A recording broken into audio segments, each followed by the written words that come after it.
Romanos capítulo 7, versículo 14 al 25. Romanos 7, del 14 al 25. Y dice así: porque sabemos que la ley es espiritual, mas yo soy carnal, vendido al pecado. Porque lo que hago no lo entiendo, pues no hago lo que quiero, sino lo que aborrezco, eso hago. Y si lo que no quiero esto hago, apruebo que la ley es buena. De manera que ya no soy yo quien hace aquello, sino el pecado que mora en mí. Y yo sé que en mí, esto es, en mi carne, no mora el bien. Porque el querer el bien está en mí, pero no el hacerlo. Porque no hago el bien que quiero, sino el mal que no quiero, eso hago. Y si hago lo que no quiero, ya no lo hago yo, sino el pecado que mora en mí. Así que queriendo yo hacer el bien, hallo esta ley, que el mal está en mí. Porque según el hombre interior, me deleito en la ley de Dios, pero veo otra ley en mis miembros que se rebela contra la ley de mi mente y que me lleva cautivo a la ley del pecado que está en mis miembros. Miserable de mí. ¿Quién me librará de este cuerpo de muerte? Gracias doy a Dios por Jesucristo, Señor nuestro. Así que yo mismo con la mente sirvo a la ley de Dios, mas con la carne a la ley del pecado. En esta mañana que vamos a hablar acerca de las dos naturalezas del cristiano, es importante que nosotros sepamos que la persona no cristiana, aquella que no ha sido regenerada, aquella que no ha sido convertida ni transformada interiormente, tiene solo una naturaleza, la naturaleza pecaminosa. El que no es cristiano no tiene remordimientos, el que no es cristiano vive en el pecado, está acostado en el pecado, está con su amante, sabe que está casado, sabe que está casada, sabe que es malo esto, pero él sigue tranquilo en su pecado.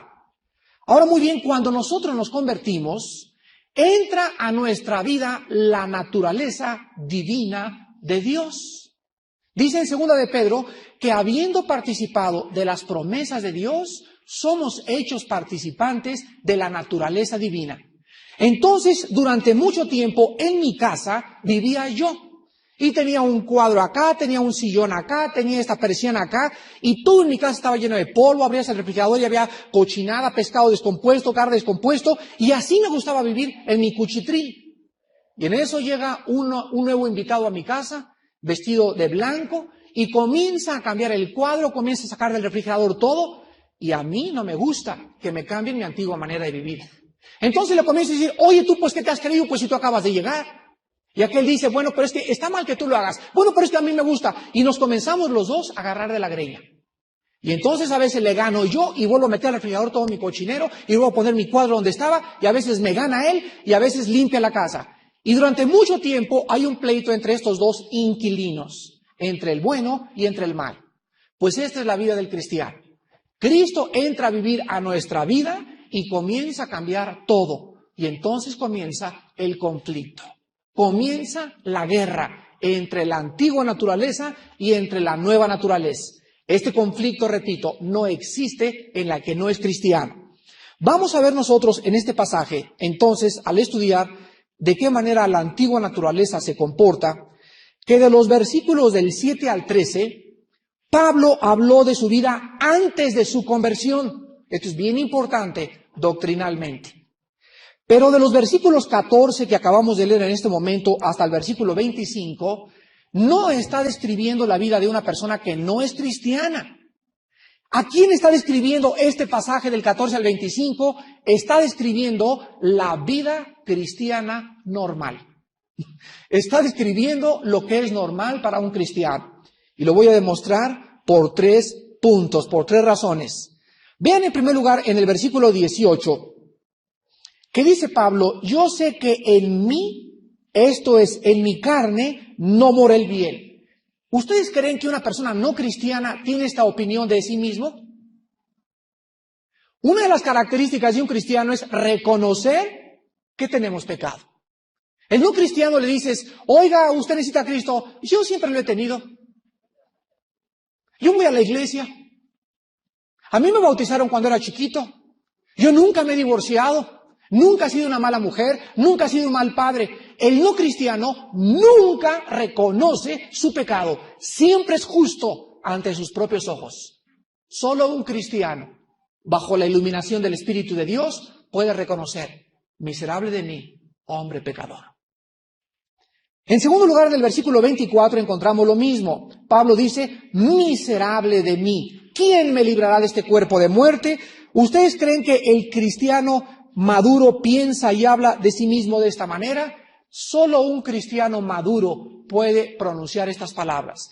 El cristiano maduro, aquel que está caminando con Dios, aquel que tiene 10 años con Dios, tiene 15 años con Cristo y camina y quiere hacer el bien, muchas veces en su vida nos encontramos haciendo cosas que no queríamos hacer. ¿No es cierto? Ustedes no se imaginan qué difícil es estar casado con un pastor. Mi esposa me decía cuando yo tenía 4 o 5 años en Cristo: pero es que tú eres cristiano y eres líder y debes hacer más y más. Y mi esposa veía, ustedes no viven conmigo las 24 horas del día, pero ella que convive las 24 horas del día conmigo, veía un hombre débil. Veía pecado en mi vida, veía muchas veces que pasaban 3 días y no les daba devocionales a mis hijos.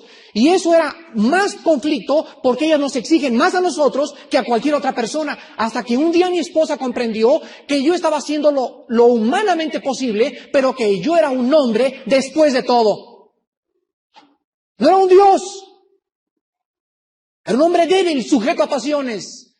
Y que ella tenía que orar por esas debilidades mías. Tenía que comprenderme, teníamos que luchar juntos. Pero no podía idolatrizarme, ni ponerme en un pedestal, porque solamente Cristo tiene ese pedestal.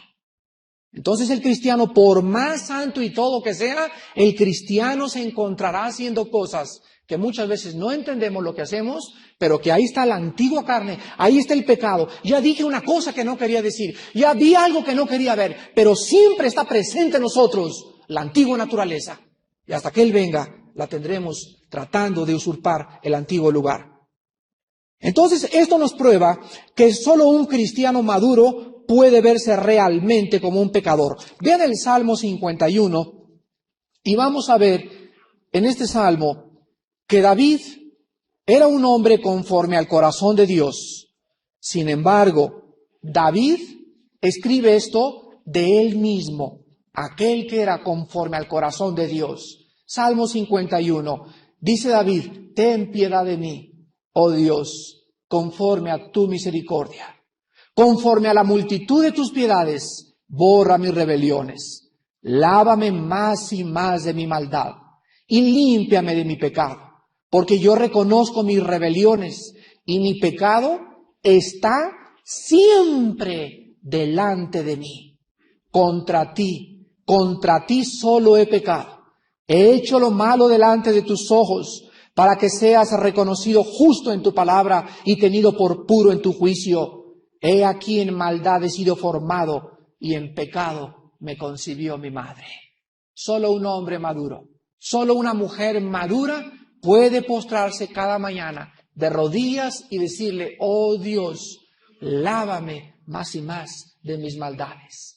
Fíjense ustedes que la característica más grande de un hombre de Dios es que mientras más santos seamos, mientras más crezcamos en Cristo, más descubriremos la maldad que hay en nosotros. Mientras más santos seamos, más aborreceremos ese pecado que ahí está presente en nuestras vidas. Vean Isaías capítulo 6 y vemos otro ejemplo en el profeta Isaías. Isaías 6.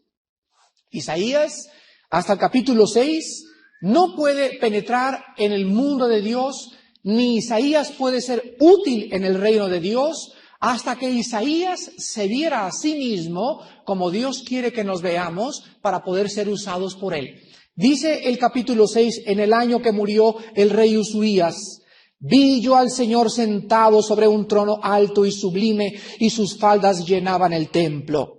Por encima de él había serafines. Cada uno tenía 6 alas, con 2 cubrían sus rostros, con 2 cubrían sus pies, y con 2 volaban. Y el uno al otro daba voces diciendo: Santo, Santo, Santo Jehová de los ejércitos, toda la tierra está llena de su gloria. y los quiciales de las puertas se estremecieron con la voz del que clamaba, y la casa se llenó de humo. Entonces dije: ¡ay de mí, que soy muerto! Porque siendo hombre inmundo de labios y habitando en medio de pueblo que tiene labios inmundos, han visto mis ojos al Rey, Jehová de los ejércitos. Y voló hacia mí uno de los serafines, teniendo en su mano un carbón encendido, tomado del altar con unas tenazas, y tocando con él sobre mi boca, dijo: he aquí que esto tocó tus labios, y es quitada tu culpa, y limpio tu pecado. Después oí la voz del Señor que decía: ¿a quién enviaré? ¿Y quién irá por nosotros? Entonces respondí: heme aquí, envíame a mí. Noten en este pasaje que antes de que yo pueda ser usado por Dios, yo tengo que antes ver a Dios como Él es y verme a mí como yo soy. Él es un Dios santo, yo soy un pecador. ¿Cuál es el propósito de que la característica o el ingrediente principal en el servicio a Dios sea verme como yo soy y verlo a Él como Él es? El principal objetivo de Dios es para que nosotros durante toda nuestra vida nunca confiemos en nosotros. El día que yo me levante y no lea la Biblia y no oro, le estoy diciendo a Dios: no soy pecador. Eso es lo que le estoy diciendo con mis actitudes. ¿Se dan cuenta? Pero cuando yo me levanto y digo: oh Dios mío, ayer tuve pensamientos malos, y ayer estuve mal con ese hermano, y ayer fui un negligente y no visité a esa hermana, y mientras más confiese mi pecado y más me vea a la santidad de Dios, más dependeré yo de Él. ¿Cómo es posible que haya cristianos que tienen 3 días sin antes de acostarse decirle: Padre, lávame con tu sangre? Y los hay. ¿Saben quiénes son esos? Cristianos inmaduros. Un cristiano maduro todos los días le dice a Dios: lávame de mi pecado. Por eso son usados por Él. Porque se ven a sí mismos como Dios nos ve todos los días. Separados de mí, nada podrán hacer. En segundo lugar, vemos nosotros, regresamos a Romanos, la segunda prueba de que este pasaje está hablando de un hombre cristiano, lo vemos en el versículo 16. Vean ustedes la opinión que Pablo tenía de la ley de Dios. Esta opinión no la tiene uno no cristiano. El versículo 16 dice: y si lo que no quiero, esto hago, apruebo que la ley es buena. Pablo reconoce, el hombre que está escribiendo esto, que la ley de Dios es buena. No juzga la ley, ni dice: tú tienes la culpa, Dios, por hacerme así. Él sabe que él es el problema. La ley de Dios solamente expresa la maldad de su corazón. En el versículo 19 se repite lo mismo. Porque no hago el bien que quiero, sino el mal que no quiero, eso hago. El no cristiano nunca reconocerá que está haciendo mal. Siempre, repito, se justificará a sí mismo. Y en el versículo 22 encontramos también lo mismo. Porque según el hombre interior, me deleito en la ley de Dios. El cristiano maduro ama los pensamientos de Dios, como decía David: oh Dios, cuán grandes, gratos han sido tus leyes ante mi corazón. Las amo más y más, y tu ley es santa y espiritual delante de mí. El hombre de Dios se regocija en la Biblia. El hombre de Dios ama lo que Dios le manda, pero el hombre de Dios se aborrece a sí mismo en su pecado. Y en tercer lugar encontramos nosotros en el versículo 17, la tercera prueba, las palabras de un hombre regenerado. Dice el versículo 17, de manera que ya no soy yo. ¿Se dieron cuenta? Ya no soy yo, sino aquello que mora en mí. Ya no soy yo el que hace aquello, sino el pecado que mora en mí. Aquí vemos 2 personalidades, ¿no es verdad? ¿Cómo que ya no eres tú? Pues entonces, ¿quién, Pablo? ¿Le estás echando la culpa a tu vecina? Nosotros sabemos a qué se refería Pablo. Ya no soy yo, ese yo es el hombre interior, es la nueva criatura. La nueva criatura es santa delante de Dios. Dios, dice la Biblia, nos ve como si fuéramos perfectos. Dice en Efesios, nos escogió para que fuésemos santos y sin mancha. Pero ¿cómo santos y sin mancha si estamos pecando? Espiritualmente Dios nos ve perfectos. En la experiencia y en la santificación nos ve manchados. ¿Ven? Pero el nuevo Armando es justo, perfecto y santo delante de Dios. El nuevo Armando que está influyendo al antiguo Armando es sucio, degenerado, y hasta que Él venga nunca cambiará. Estas palabras nos muestran entonces de que había 2 yo en Pablo. Lo encontramos también en el versículo 20. Y si hago lo que no quiero, ya no lo hago yo. ¿Cómo que no yo? Pues ¿cuál yo se refiere? Al hombre interior. Ya no es el nuevo Pablo, dice Pablo, el que está pecando, sino el pecado que mora en mí. Muy bien, estas pruebas tienen una sola objeción. ¿Por qué Pablo describe su experiencia en términos no solo de conflicto, sino de derrota muchas veces? ¿No es verdad? Ajá, pues el cristiano justo, no, yo nunca peco. Yo soy totalmente un ángel del cielo. Gabriel se queda chiquito junto a mí. Realmente me deberían de llamar a mí el serafín. Quiero que ustedes entiendan, esto nos lo va a explicar Gálatas capítulo 5, que Pablo es un hombre humilde, sumamente humilde, y a él no le da vergüenza, como tampoco a ningún hombre de Dios, reconocer que somos hombres y no dioses. Y Pablo, honestamente, en el capítulo 7 de Romanos, reconoce que muchas veces en su vida él caía. Y lo explica en Gálatas 5 del 16 al 17. Dice Pablo, digo pues, andad en el Espíritu y no satisfagáis los deseos de la carne. Porque el deseo de la carne, o sea, el deseo de nuestro antiguo yo, el deseo de mi antiguo Armando, es contra el Espíritu. Y el del Espíritu es contra la carne. Y estos, o sea, entre la carne y el Espíritu, hay un choque, hay un conflicto, entre los dos hay guerra, se oponen el uno contra otro. ¿Por qué se oponen? Para que no hagáis lo que quisiéramos. Antes de ser cristianos, hacía una cosa y me levantaba y como si nada, ¿no? Los muchachos embarazan a las muchachas y llega la noticia, fíjate Pepito que estoy embarazada. El colmo está cuando llegan con el papá, fíjese señor que su hijo, mijito mira vámonos a Pachuca y ya le dijiste que aborte a tu exnovia o no le has dado algún consejo así y señores usted tiene la culpa para que dejan salir a su hija conmigo. Se dan cuenta, la conciencia está cauterizada de esas personas, no tienen conciencia de pecado. Pero cuando nosotros somos cristianos y hacemos algo malo, se levanta entre nosotros el nuevo yo y comienza una guerra y no te deja dormir, te quita el sueño y te lleva a confesar de rodillas tu pecado delante de Dios. Entonces hay un conflicto en el cristiano y si ese conflicto no existe en tu vida es porque tú no has nacido de nuevo. Regresamos a Romanos y encontramos nosotros entonces que solo un reconocimiento sincero y humilde del irremediable mal en nuestra carne es el primer paso a la santidad. Cuando tú te levantes en la mañana y sepas de lo que eres capaz, cuando tú sepas que cuando vas con tu novia no te imaginas de lo que eres capaz, cuando tú salgas con tu novio y descubras de lo que puedes llegar a ser, entonces tendrás miedo de tu carne.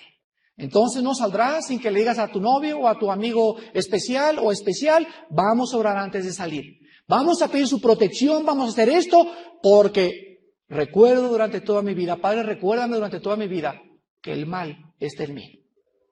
El pecado, hermanos, mora en nosotros y morará en nosotros hasta que Él venga. Ahora alguien puede decir, ahorita veo a muchos que le hacen así al esposo, ¿verdad? Y que le hacen así a la novia. Yo sé lo que estoy pensando, adivino sus pensamientos en este momento. ¿Saben lo que están diciendo? ¿Ya ves? Por eso me eché mis chelas anoche. ¿Ya ves? Si el hermano dice que él es pecador todavía, entonces yo también puedo seguir viendo la pornografía que estoy viendo. Y a veces que no soy perfecto y por eso te di cachetadas hace 3 o 4 días. Miren hermanos, cuando un cristiano toma como ocasión la libertad que hay en Cristo para pecar, no es salvo. Pablo está hablando de aquellos pecados que no queremos hacer.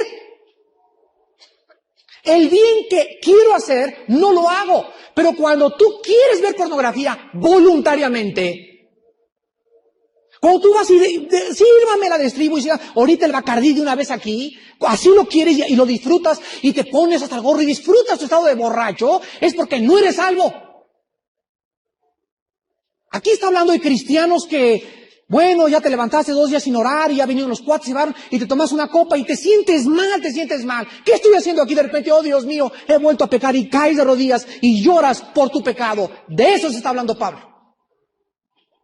No de aquellos que usan, bueno, si tenemos pecado, pues tengo que seguir pecando. Está hablando de aquellos que están peleando y sufriendo, llorando con lágrimas por aquellas cosas que nos arrastran a hacer las cosas que no queremos hacer. Entonces, no confundan ni perviertan la palabra de Dios.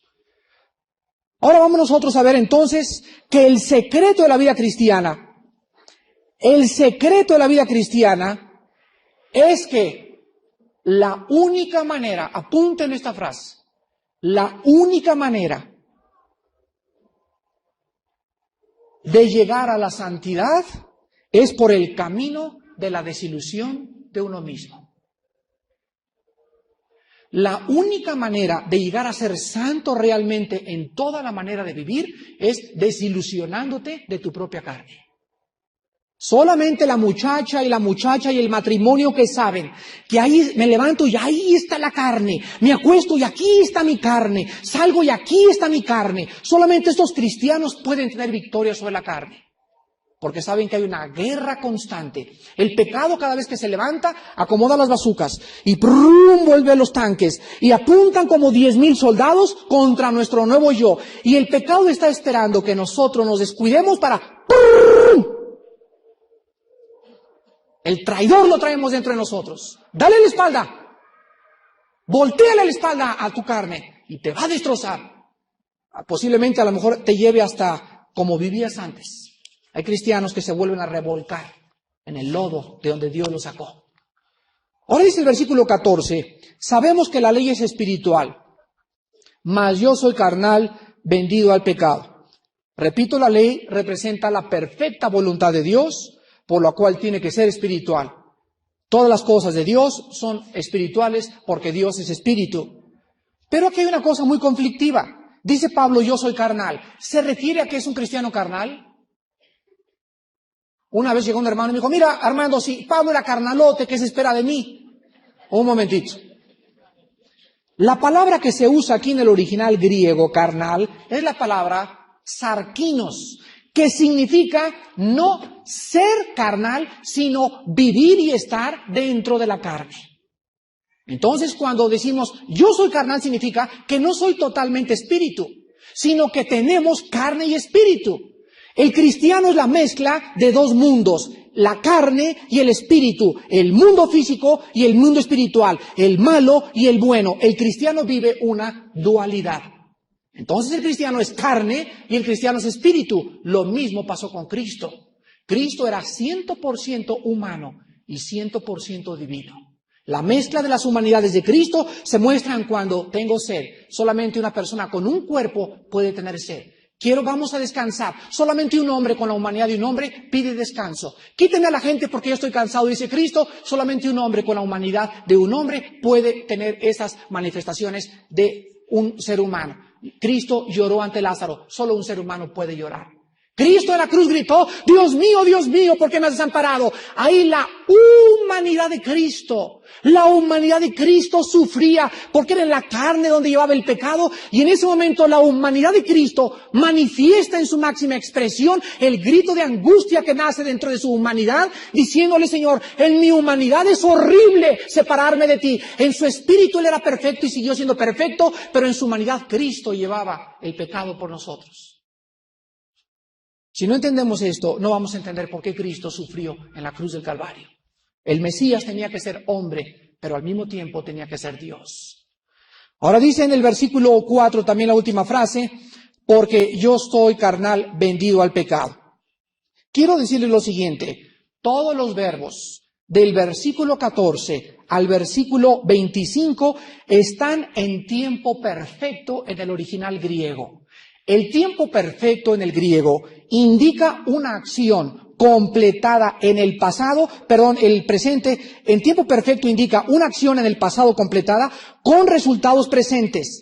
Y el tiempo presente implica algo continuo o una acción en proceso.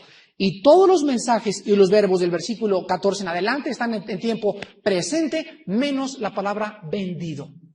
La palabra vendido está en tiempo perfecto, que indica que fue vendido y sigue estando vendido. Entonces nos muestra que aunque Cristo pagó por el pecado en la cruz del Calvario, Cristo no quitó el pecado de nosotros en la carne. Lo quitó en el Espíritu porque somos nuevas criaturas, pero seguimos teniendo pecado. Esto lo enseña Juan. Primera de Juan 1:8. El que diga que no tiene pecado, se engaña a sí mismo. La Biblia nos muestra que no somos perfectos, que tenemos el pecado. Y esto significa que todavía hay carne entre nosotros, que somos carnales muchas veces y que seguimos estando vendidos al pecado, o más bien nuestro cuerpo está vendido. Por eso el cuerpo no va a ser regenerado. Versículo 15. Porque lo que hago no lo entiendo. No hago lo que quiero, sino lo que aborrezco, esto hago. Aquí vemos entonces las dos naturalezas. Lo que hago no lo entiendo, pues no hago lo que quiero. ¿Cuántos de ustedes se han encontrado diciendo cosas que no querían decir? Llega tu vecina a tu casa y ¡cállate, babosa! Y en ese momento te dice tu vecina, oye, no son maneras de que me hables. O creo que no estás hablando como una cristiana. Y de repente dices tú, pues no me importa ahorita. Ahí estás dominada por la carne. Pero te calmas a los 15 minutos y dices, Dios mío, ¿pero por qué dije esas cosas si no las quise decir? ¿No es verdad?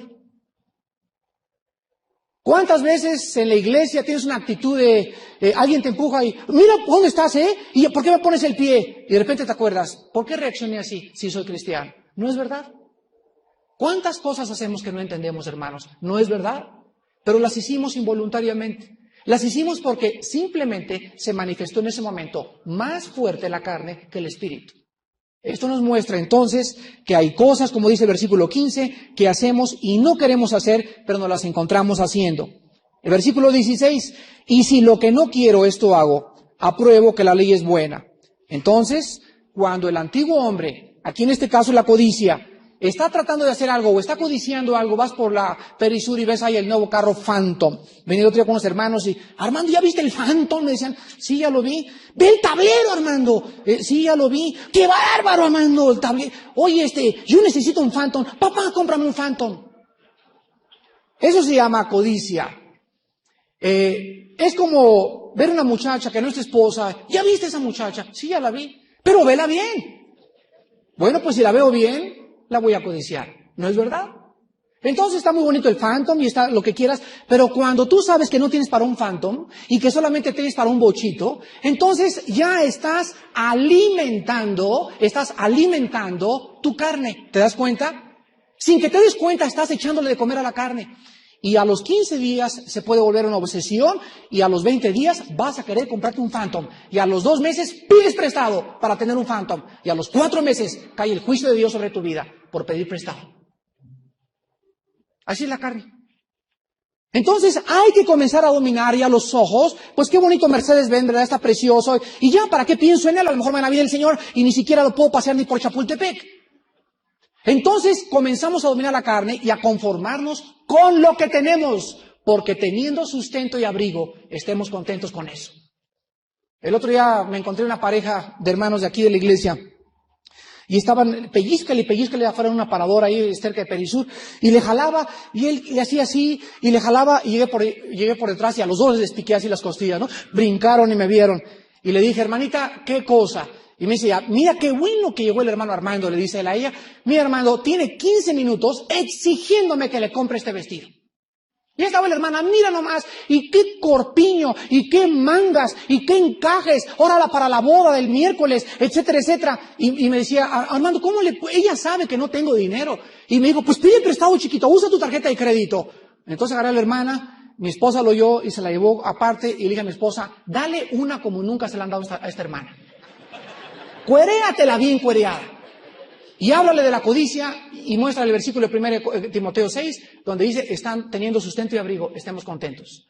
Pues ya hasta las hermanas de lejos vi que se le salían las lágrimas, y a mi esposa le dijo, hermana, no presiona a su esposo, ni le haga, ni le muestre que usted decía cosas, porque su esposo va a tener que pedir prestado, o lo va a meter en drogas, o va a robar para darle gusto. Era una mujer codiciosa. Le dijo, mi esposa, bueno, mi hermana también, ¿verdad? Usted, hermana, tiene un problema en su carne, es la codicia. ¿Cuántos de ustedes lo tienen? Alimentan y alimentan la codicia y crece y crece. Entonces el versículo 15, entonces lo que hago no lo entiendo, no hago lo que quiero. Y el 16, y si lo que no quiero esto hago, apruebo que la ley es buena. Ahora vamos a ver del versículo 17 al 23. Y quiero que vean ustedes en el versículo 17 que se repite 4 o 5 veces lo que anteriormente les dije. La frase de que el pecado está en nosotros todavía se repite en los versículos, en primer lugar dice el 17. De manera que ya no soy yo quien hace aquello, sino el pecado que mora en mí. La palabra mora es la palabra griega oikeo. Se encuentra en tiempo presente y la palabra oikeo significa habitar permanentemente. Vamos a traducirlo.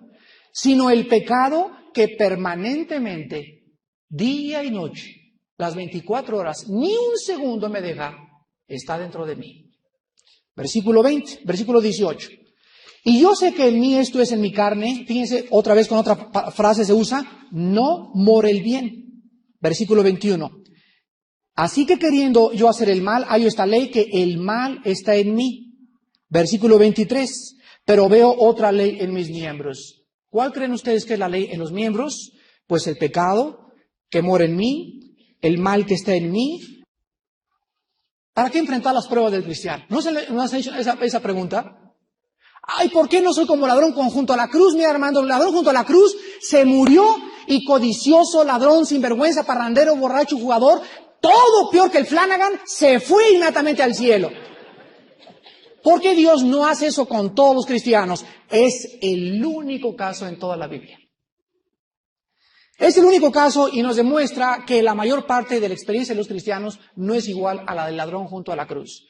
El cristiano normal se tiene que quedar a vivir y a experimentar la santificación, a enfrentar la lucha entre el bien y entre el mal y a ejercer la misma voluntad que tuvo hace miles de años nuestros padres en el huerto del Edén. Entonces, después de esta lucha, después de este conflicto, tú gritas en el versículo 24, como gritó Pablo: miserable hombre de mí. La palabra miserable es la palabra griega talaiporos, con T de tato. Talaiporos. Y fíjense lo que significa en el griego. Esta palabra miserable significa el que está exhausto o sumamente cansado por un trabajo excesivo. ¿Cuántos de nosotros ya hemos llegado a este grado de qué cristiano, ni qué Biblia, ni qué hermanitos, ni qué vida nueva para mujeres, ni qué nada? Ya no quiero nada, ya, por favor, ya, déjenme en paz, no me visiten, no quiero saber nada. ¿No es cierto? No te asustes, eres un ser humano. No le digan carnalota. Está poseída la hermana, nos gritó anoche. Esa hermana, simple y sencillamente, está atravesando un exceso de trabajo físico, mental y espiritual en su alma y en su cuerpo que le está llevando a exclamar lo mismo que exclamó Pablo. Pablo aquí en este punto gritó con todas sus fuerzas: ya estoy cansado, este pecado todos los días contra mí, esta carne que no me deja, estas tentaciones que me hacen caer, ya, ¿quién me librará? Fíjense, dice, ¿quién? No dice, ¿qué? ¿Quién? O sea, es una persona el libertador, no es qué, no es un sistema ni un organismo, es ¿quién? Y él mismo dice, gracias doy a Jesucristo. Pero en primer lugar quiero que noten ustedes de qué está pidiendo Pablo que se le libre. ¿De qué está pidiendo Pablo que se le libre? De este cuerpo de muerte, de este cuerpo sujeto a corrupción. Aquí dice la Biblia, Armando, no es en tu espíritu, aquí en tu carne, no en tu cuerpo, en tu carne está el pecado. Ahí está el pecado. Y el pecado usa el cuerpo para expresarse. El pecado se expresa a través de mis ojos, a través de mis manos, a través de mis pies. Vean Romanos capítulo 6. Cómo el pecado usa el cuerpo u opera a través del cuerpo humano. Es un medio de expresión el cuerpo humano. Romanos 6 del versículo 12. No reine pues el pecado ¿en dónde? ¿Qué es lo que usa como reino? ¿Qué es lo que usa el pecado para dominarnos? Nuestro cuerpo. No reine el pecado en vuestro cuerpo mortal, de modo que lo obedezcáis en sus concupiscencias. Versículo 19. Hablo como humano por vuestra humana debilidad. Qué honesto es Pablo, ¿verdad? Hablo como humano, no como serafín, no como ángel. Yo sé que son débiles si yo mismo soy débil. ¿Qué cosa nos quiere decir? Que así como por iniquidad presentasteis vuestros miembros para servir a la inmundicia y a la iniquidad, ahora para santificación presentar vuestros miembros para servir a la justicia. Vemos que los cristianos tenemos la libertad de usar mis manos, mis pies. Yo puedo meterme al cine que yo quiera, al cabaret que yo quiera, al centro nocturno que yo quiera. Puedo meterme a la casa de la amiga que yo quiera. Mis pies, mis manos, mis orejas, mis 5 sentidos pueden ser usados para el mal o pueden ser usados para el bien. Depende de mí. Hay mucho ruido ahí atrás, a ver si pueden caer un poco el ruido. Y en último lugar, hermanos, en el versículo 25 del capítulo 7, Pablo dice, gracias doy a Dios por Jesucristo, Señor nuestro. Y fíjense ustedes, aquí se resume la vida cristiana. Así que yo mismo con la mente sirvo a la ley de Dios, mas con la carne a la ley del pecado. Mientras no venga Cristo, nunca podremos tener la victoria total contra la carne. Cuando Él venga, dice en Filipenses 3, 20 y 21, nos entregará un nuevo cuerpo. Gracias doy a Cristo, dice Pablo, porque algún día seré liberado de este cuerpo de muerte. Pero mientras Él viene, mi mente, Señor, te pertenece. Amo en mi mente tus mandamientos más que cualquier otra cosa y tus mandamientos son mi gozo continuo. Y mientras en mi interior mis deseos te quieren servir, seguiré viviendo en un cuerpo que seguirá atrayéndome hacia el mal. Y hasta que tú vengas, la guerra no acabará. Dichosos aquellos cristianos en esta mañana que han comprendido que el final de nuestra vida será la glorificación. Y hasta que Él venga, habrá enfermedades. Hay cristianos que dicen que las enfermedades no deben de tenerlas un cristiano porque Cristo pagó por nuestras enfermedades y nuestros pecados.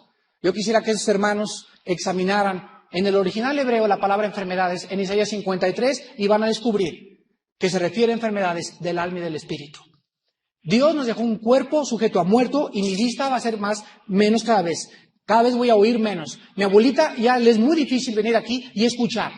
Y era un hermano ahorita y le quería poner las manos para que recobrara el oído y le dije, oye, no es ángel y recuerda que gemimos dentro de nosotros esperando la redención de nuestros cuerpos.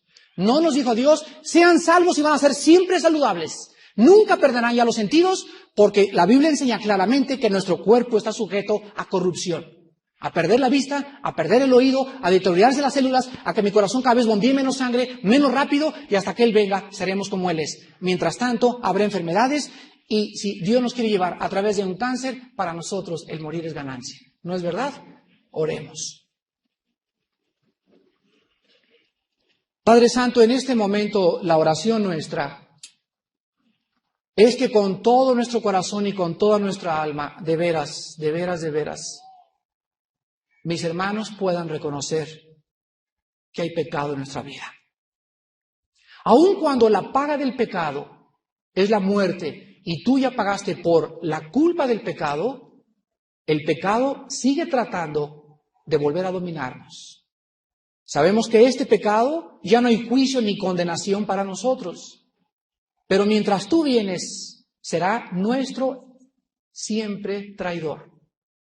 Si mis hermanos en esta iglesia, Padre, han comprendido claramente que no hay nada bueno dentro de nosotros, que es mentira que hay algo de bondad en nuestro corazón, que es mentira que somos buenos en el fondo, no es cierto.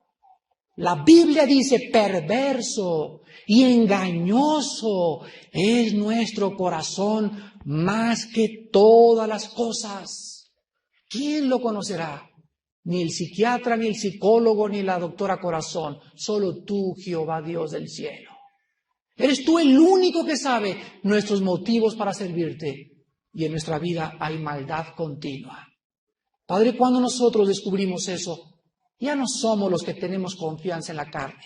Ya nos levantamos y, oh Dios, lávame, perdóname, Fortaléceme, ayúdame, medito en tu palabra, voy a estudios bíblicos porque estoy peleando en guerra continua contra mi antigua naturaleza.